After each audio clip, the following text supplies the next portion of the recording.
Stars and Strikes is produced in conjunction with the New Hampshire Candlepin Bowling Association.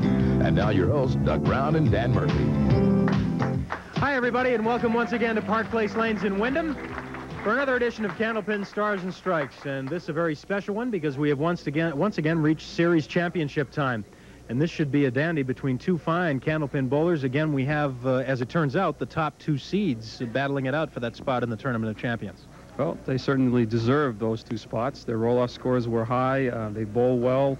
And Timmy was sitting back all these weeks waiting because he was the #1 seed. So on paper, it looks awfully good. But we've mentioned that before, and one of the bowlers didn't bring their best bowling with him. But if they do, we'll have some high scores. All right, let's meet them. Jack Saniuk certainly brought his best bowling with him last week as he rolled a 428 in the semifinal to beat Brian McKinley. So now Jack will be looking for 2 in a row in the spot in the Tournament of Champions. Once again, we reintroduce to you Jack Saniuk from Quincy, Massachusetts. Okay, Jack coming in carries an average of 125, high single 199, 466 for high triple, and his roll-off score, as I mentioned, 716. Well, when Tim Lipke's name turned out at the top of the ladder for this particular series, I knew we hadn't seen him in a while, but I didn't realize how long it had been. It's been since March of 1985 since Tim Lipke has been here on Stars and Strikes, so we welcome him back. He's in the #1 spot, and he needs 1 win to get into the Tournament of Champions, but he's got a very tough opponent. Tim Lipke back with us again from Londonderry, New Hampshire. Okay, Timmy comes in averaging 133, has a high single of 200 and a high triple of 515. Not a bad score. Not at all. You take that today.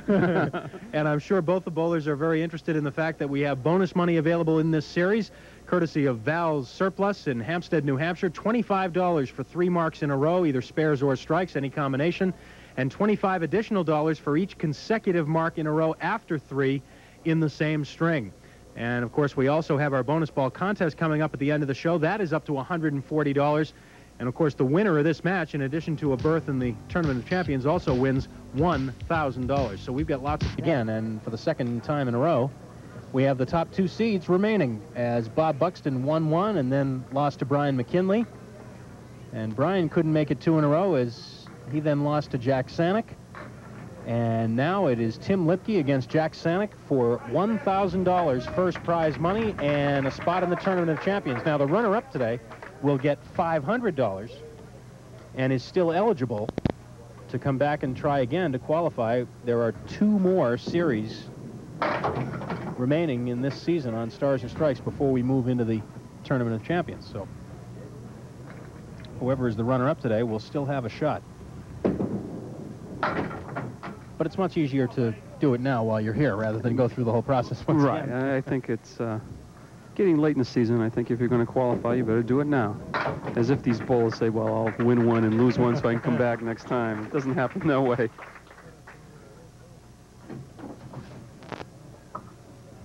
Jack Saniuk with a 428 last week.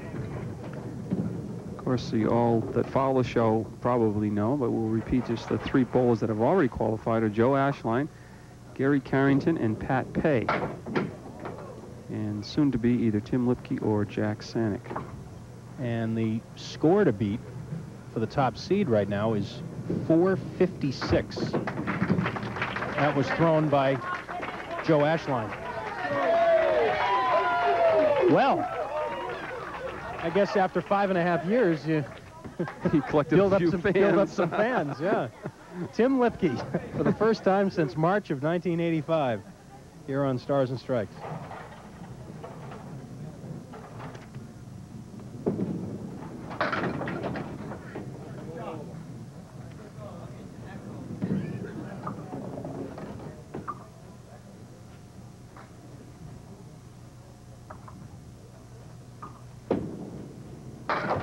Oh, nice shot by Tim.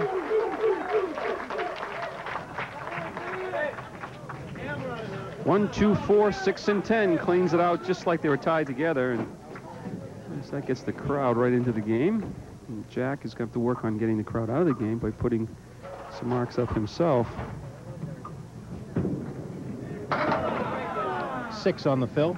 Actually, that last time Tim was here, back in 1985, was in doubles competition. He was teamed with Julie Frotton, and they went extra time in a tie against Mike Sargent and Mary Legenza, dropping a very close decision after they tied at 371. Last time he was here in singles was also in a series championship match back in December of '84. That was against Bob Kelly, and Tim Lipke in that match threw a 405 and lost to Bob Kelly's 435.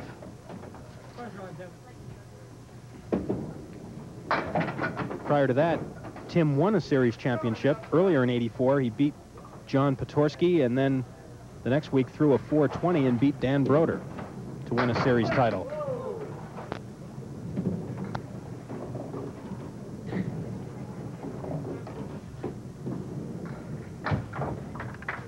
Jack Saniuk still looking for his first mark.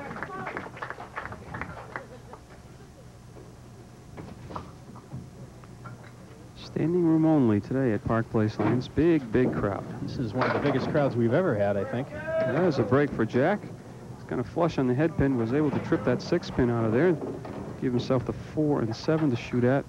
A couple pieces of wood. About maybe 3/4 or more of the crowd are people you can't see on camera because they're standing in places where we don't get a look at them, but there are just folks all over here at Park Place Lanes today to watch this one.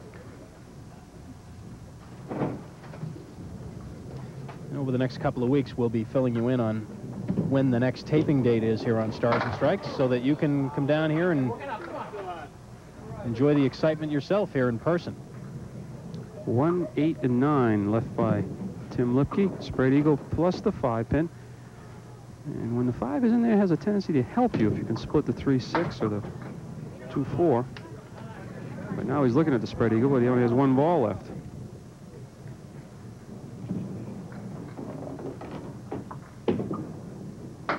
And a 5 box. A disappointing 5. So 30 after 3, lead 2 pins for Tim Lipke.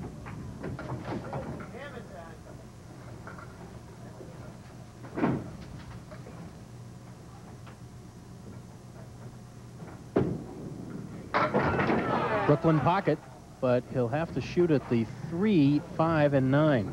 Well, the camera angle shows that the wood is probably blocking the shot. He does have room to get by. However, he doesn't have room, I don't think, to go flush on the 3-pin, which you need to do to get the 8.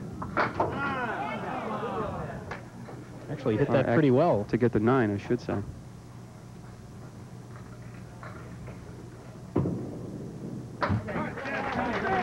Through 4, so Jack Saniuk will probably take the lead with the fill on that spare left over in the 4th. Anything over 2, and he'll do just that.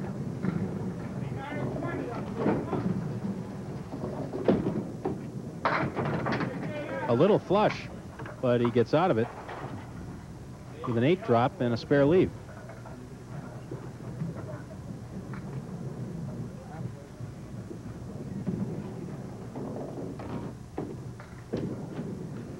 And there it is. Make it 2 in a row. Chance for bonus money as he moves over to lane 31. Grabs the lead by 6.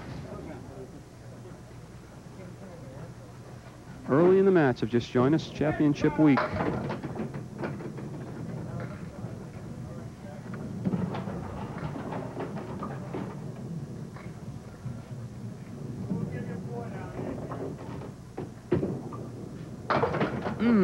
Slipping by.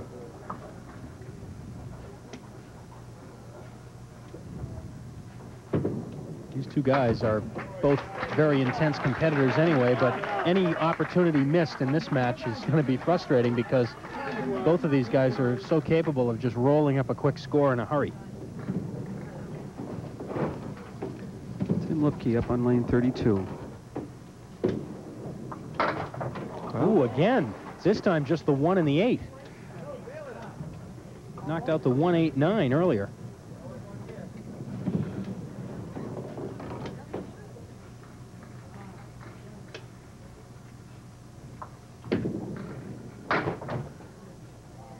Well, he's still looking at 6 pins, and he's hit both object pins that he shot at. Head pin and then the 3-pin. Bails out with an 8, making it a 9. Hang on. No, it'll be a 9. That's a nice out. A well-deserved hand for that. Tim and his wife, Wendy, along with their children Shane and Shauna, live in Londonderry. In fact, Tim is the assistant manager at the Londonderry Bowling Center. Where do you suppose he does most of his bowling?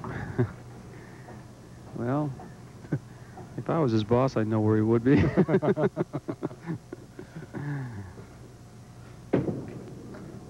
Yes.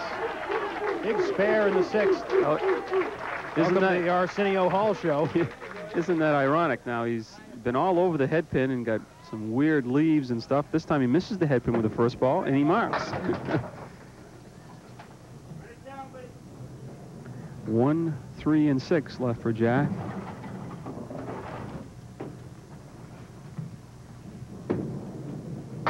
No.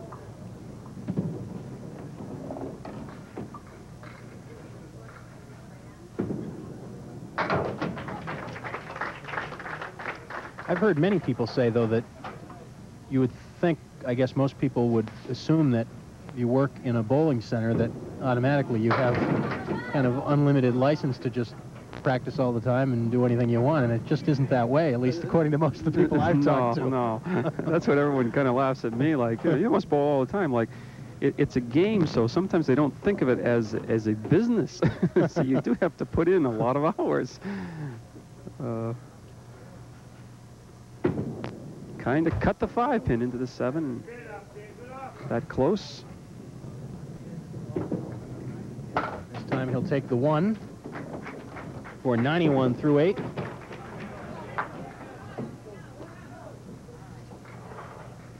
Tim Lipke working on a spare in the 6th, trying to cut into a 13-pin advantage that Jack Saniuk has built up. Had to go way back into the dusty portion of the Stars and Strikes archives to dig out Tim Lipke's records. Oh, big strike on spare.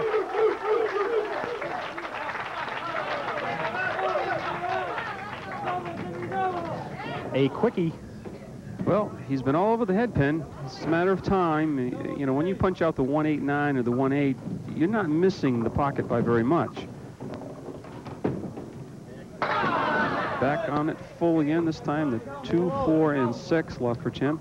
Well, if he makes this, not only will it be an outstanding shot, but it'll be worth $25 in bonus money. And it will be worth $25 if he can make this shot. Trying to get the 2 over there, and he's right on it.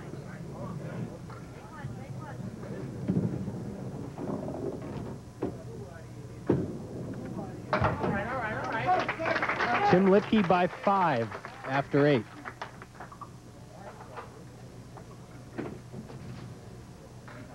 Final 2 frames, string number 1.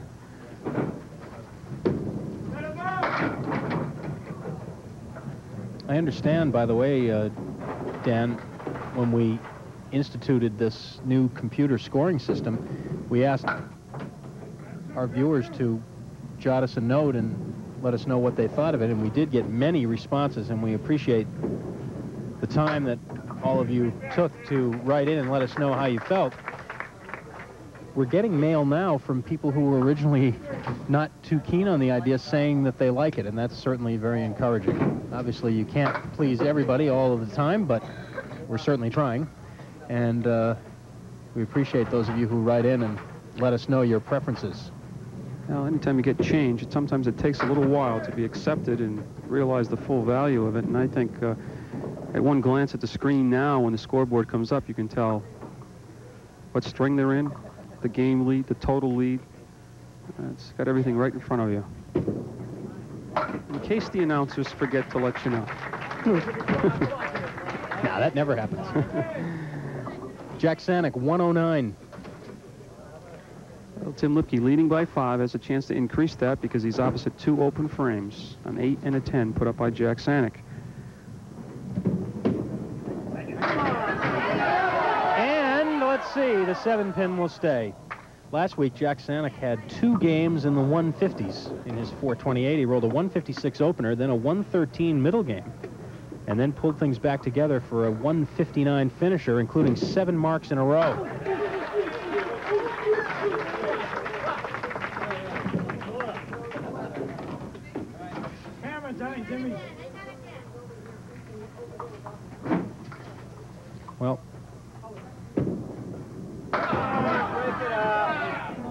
certainly evident here by the reaction of the crowd that Londonderry is pretty close to Wyndham.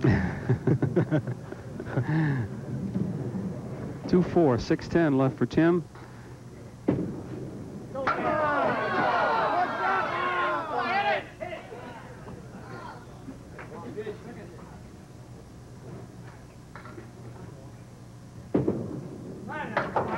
Tim Lipke, a 125 opening game, and he will take the lead. Make it a 122 opening game, pardon me, and I just said that never happens. And it'll be a 13-pin lead for Tim Lipke going into the middle game, and we'll be back with it, along with details on our bonus ball contest in a minute. $40 up for grabs at the end of this show. Tim Lipke has a 13-pin lead. Come on, Timmy.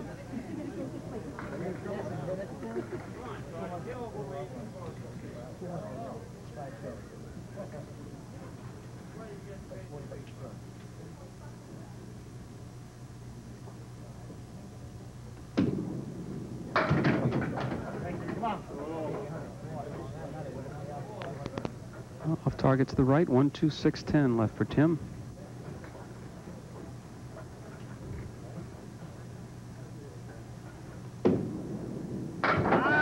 Yes! Oh, yes. Big shot.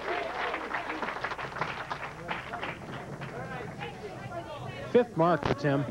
That was a nice one. Want to remind you about one of our participating sponsors for this series on Candlepin Stars and Strikes. As Tim Lipke drops 9 on the spare. The Wyndham Tool Company, 181 Main Street in Salem, New Hampshire. Bob Agree, the principal owner. Tony C. and Don Johnson, the managers there. 2 in a row for Tim Lipke. We hope you'll stop by Wyndham Tool Company in Salem. Check out their selection of general merchandise, including building materials and tools, new and used. Savings of at least 50% and sometimes more. Not just a tool store, the Wyndham Tool Company in Salem. And Bob Agree, in fact, the owner of Wyndham Tool, will be with us at the end of the show to help present the $1,000 check to the winner of this match.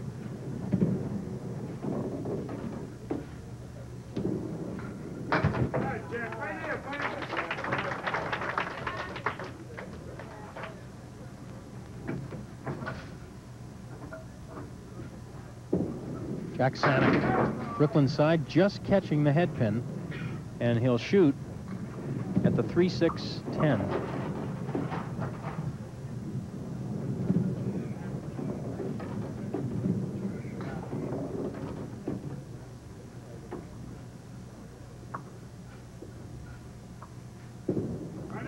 Well, that's 3 or 4 times now in the short span of this match that Jack has hit the object pin, but he's hitting it too full, and he's just driving that front pin back.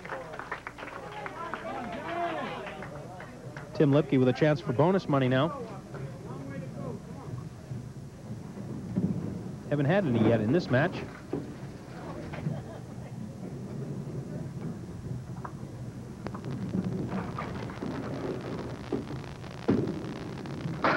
Right through the center. And we won't hear unless Tim can make one spectacular shot. Spread eagle plus the 8 pin.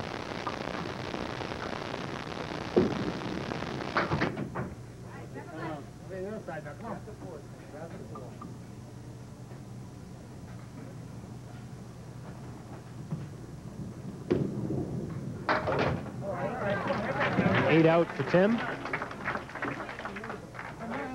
He leads in the match. You see there on the lower left corner, 26 pins.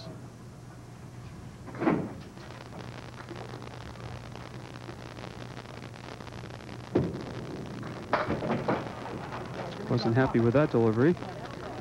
Immediately turned around. Knew that ball was going to be to the left. And Tim's roll-off score 739, which I hear from the grapevine is lane record at the B&L Bowl in Hillsborough. Not quite.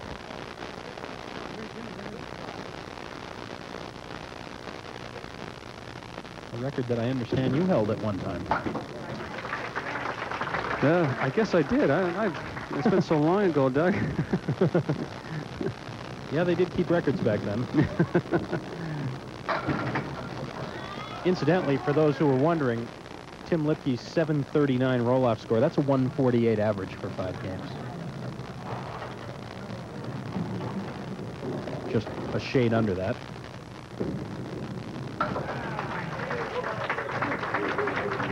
Easy pickings for Jack Saniuk, a spare in the 3rd. It's only his 3rd mark of the match. Still trying to get on track here. Light hit that time. Let's see. No, hang on. It's better now. Just got to worry more about the 8-pin in the back than anything. He makes 2 in a row for Jack Saniuk, and he will have a chance at bonus money the next time he comes up, but we will take a break first in the midst of this championship match here on Stars and Strikes. Lots more to come in a minute.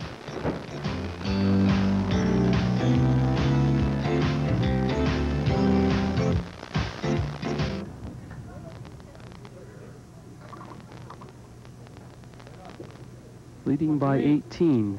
However, Jack Saniuk has a chance to cut into that a little with a spare up in the 4th. Tim rolling the 5th frame, 2nd game. Boy, Tim has been chopping a bit in this match.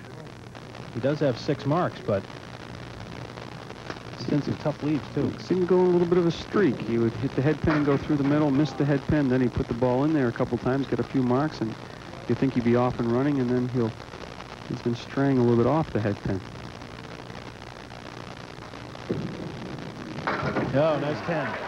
This shows you how much confidence he has, because he wouldn't want to settle for just the 6 and the 10. He went for the head pin and got a 10 box. So put a little ring around that box. A couple extra pins that he got by taking a chance. Wow. This time he pulls the ball to the left and removes just the 2-pin.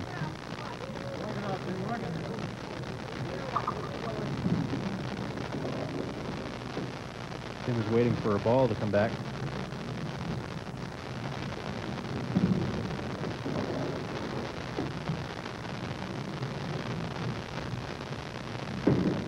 Nine of them left up there, and he punches out again, taking the 1, 8, and 9 this time.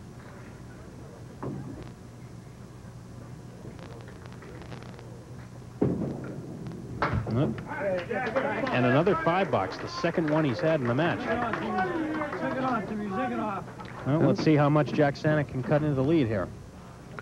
18 pins behind, but he's looking at a total of 15 for the next 2 boxes. And there goes 9 of them in a hurry. Cut the lead right in half.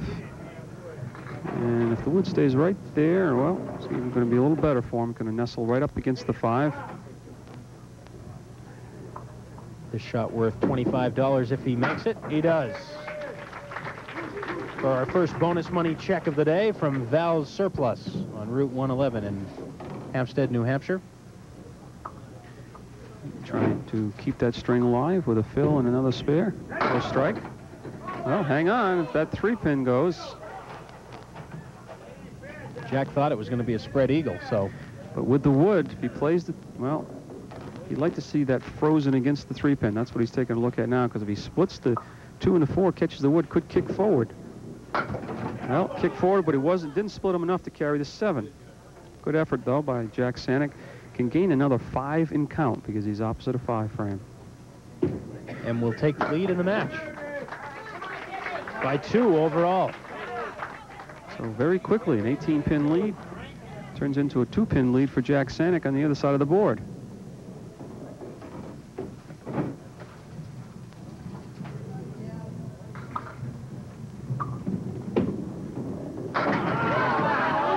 Tim Lipke, a quick 9 drop that time. And just caught that head pin, though. Real light, but the mixing action leaves himself just a 10-pin. That piece of wood, I believe, is out of play. See if it's rolling back at all. No, it's going to stay there, so that will certainly be out of play. Dottie Larick to take care of it.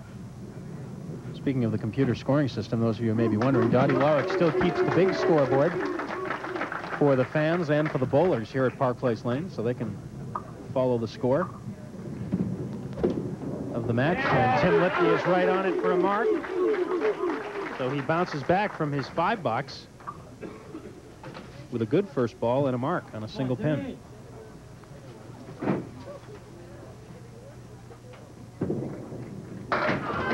That was a little full, but he's got a little something to work with here at least.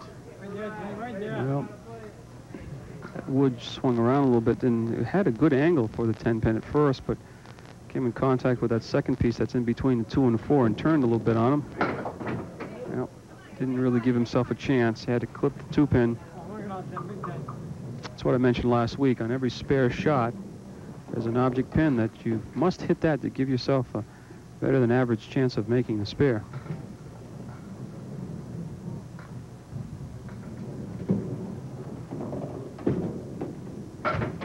And he went for that 10 too. Boy, another indication of what you were talking about earlier, Dan. He didn't want to settle for 1. He tried to make the shot, and he did for the 10. It's a nice shot.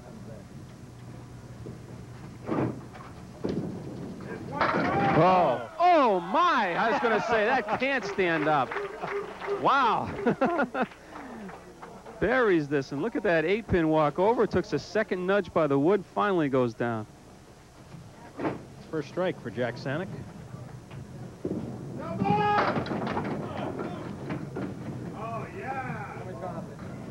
Pretty favorable wood position here. 2, 4, and 10. Wants to shoot right at the red line on the wood. Looks good from here. But it looks pretty good down there, too, for spare on strike.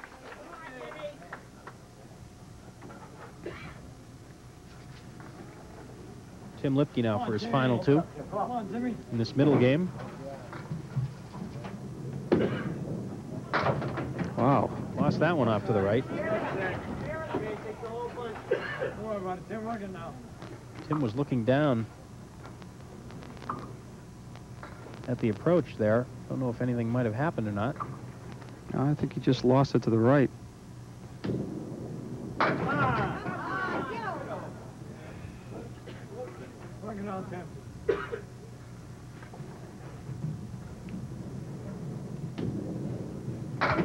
And another 10. He's made some difficult 10s, but looking for marks.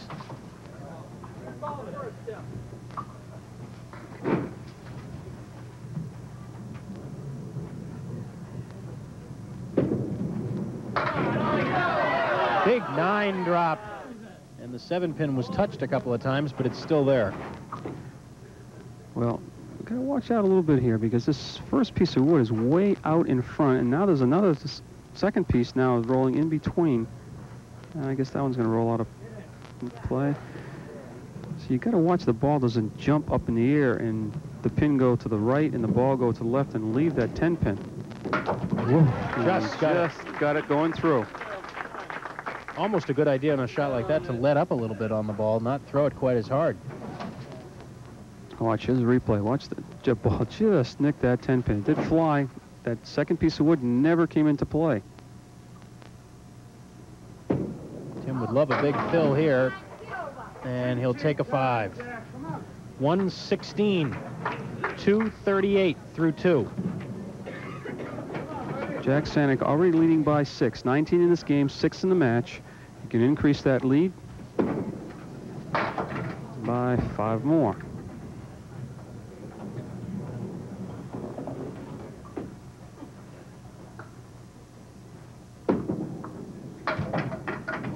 Oh, wow. Just get those pins moving. Played the 2 into the 4.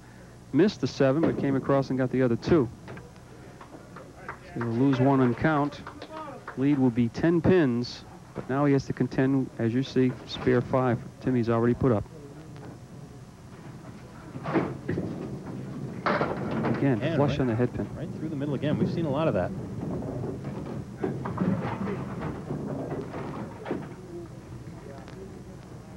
He's going to go after the 3, 6, 10. So this match is going to remain tight. Tim Lipke had a 13-pin lead coming into this game, but it has now turned, and Jack Saniuk will have a 4-pin lead with 1 game to go. This could be interesting. Don't go away. 1,000 to the winner, 500 to the runner-up. 1 game. Jack Saniuk starts it off.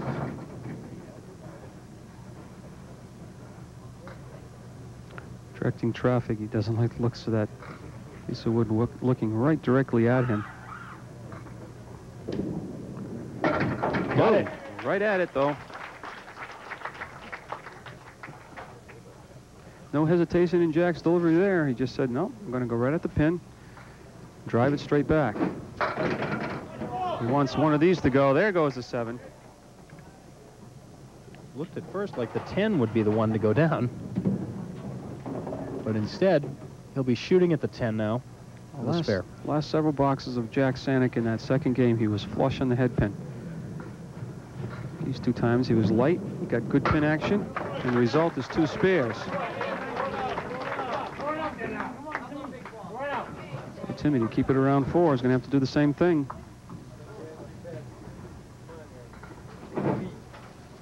Winner of this match, $1,000, but more importantly, a spot in the Tournament of Champions.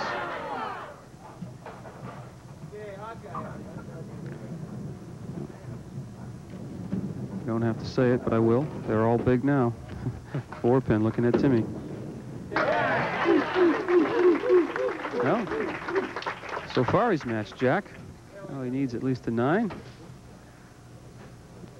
I think Timmy's thinking head pin, possibly a strike. Possibly, but not the 5-pin. 5-pin. Matched him exactly. Spare 9, spare. So all we did was get rid of 2 frames this final game. The lead is still 4. Jack Saniuk working on a spare, looking for bonus money.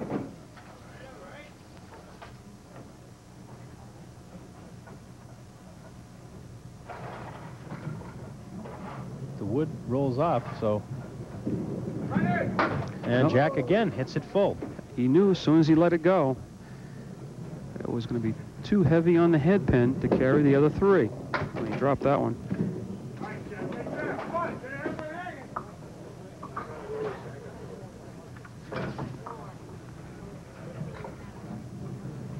A little correction there in the score.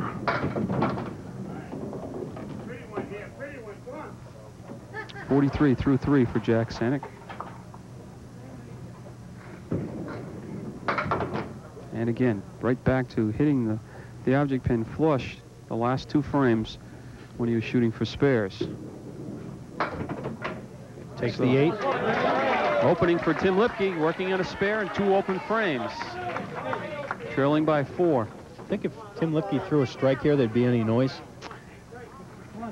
I should say trailing by 10. I think there might be.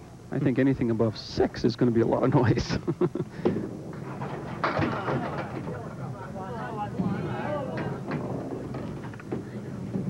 Six it is, and we stay right where we are. And he's looking for bonus money. It's going to be a difficult shot, but he's made some of these for 10 boxes. Certainly he's got to be feeling pretty confident about his shot making, even though he... If he's had a problem, it's with that first ball. He hasn't been consistently on the head pin. But the accuracy seems to be there, but it comes and goes. Looking at the 1, 4, 7, 10. Let's see. Oh, yeah! Great shot. Wow. $25 in bonus money. He earned the 25 on that one. And anything over 2 pins, he'll take the lead. As a matter of fact, it's tied now with the 8 frame.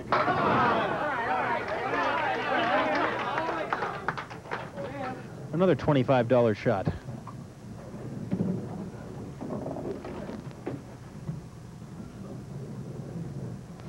And he does the same thing as Jack, heavy on the head pin. But he can gain a couple in count as we go to the break. So we'll be down to 6 frames. And it is still anybody's match. We will break. Tim Lipke right now has the lead in the match. 6 frames to go now.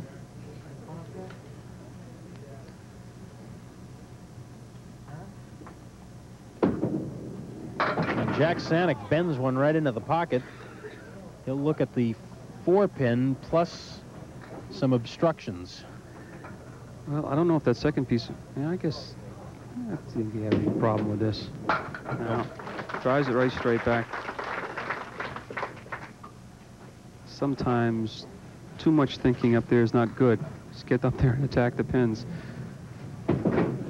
And lost that one. Let's see what happens. If that falls backwards, you'll have a few more, but it's a half a dozen.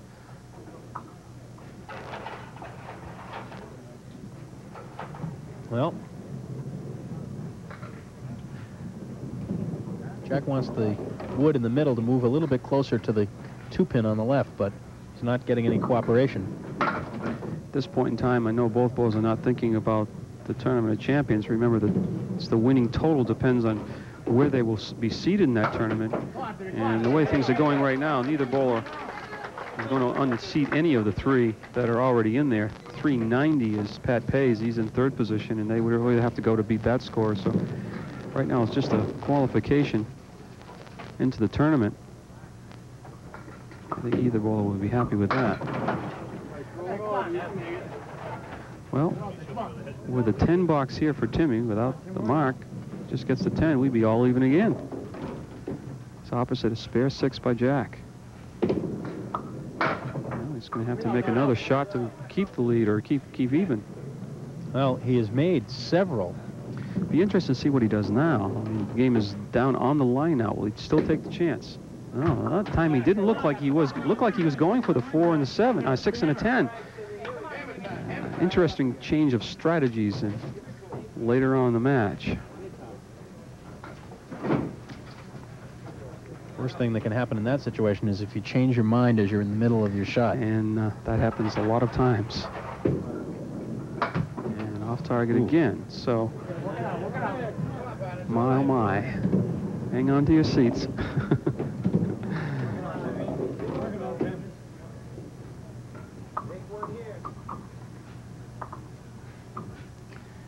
Jack Saniuk does not look at his opponent while he's bowling. Well, he did that time last minute.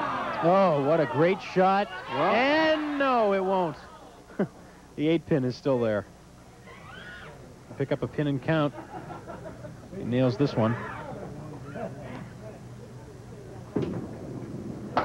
There it is. So Jack Saniuk will step up, leading by 3 in the match, with now 4 frames remaining.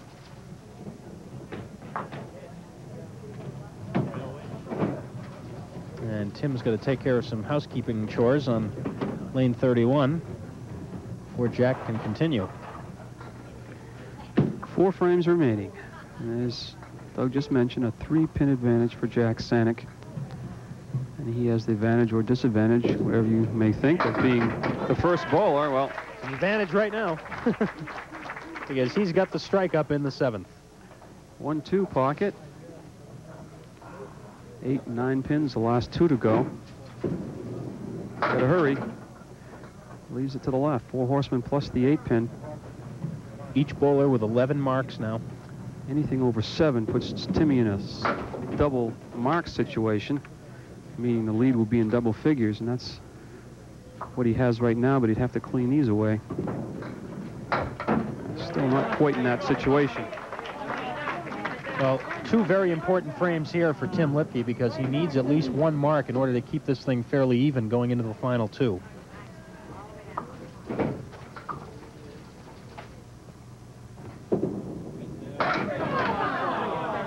Oh, and obviously when you're in this situation, you like to get that mark in that first of the 2 boxes, and it's going to take a shot on the 2, 4, and 6 with no wood. Let's watch. No. He's on the inside, try to come off the wall with it. But these are all big pins. He wants to keep it within a mark if he can. Lead 10 right now. But Tim could set himself up to pull even with the mark here. He's opposite a 9 frame.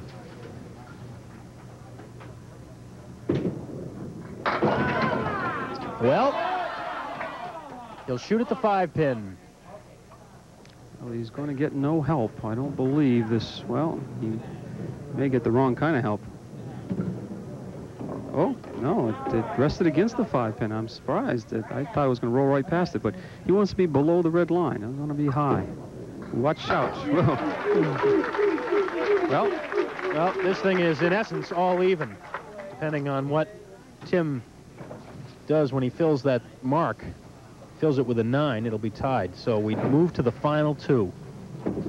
Jack Saniuk to be first. Jack Saniuk would like at least 1 mark, preferably 2. This will be a tough one. Remember, should it end up tied, we would go 2 additional boxes. 2 at a time until the tie is settled.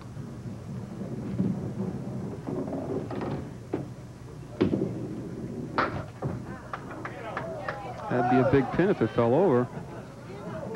It's not going to, so it's a 9.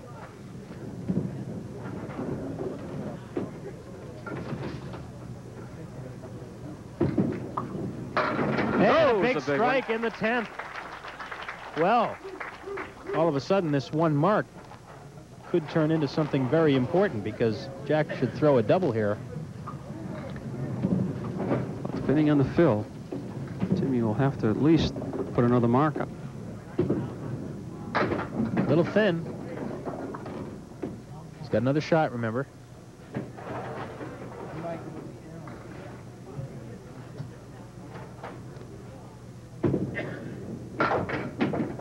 And it's a 9 fill for a 130. And a 3-string total of 372. So 134, if my addition is right, is a tie. 135 is a win for Timmy. He's right now at about a 127 clip, so he needs a good fill and another mark. It's at 117 clip, I should say. Ooh, that wood goes right through. Wants that wood to stick around, give him some help on the 8 pins in the back.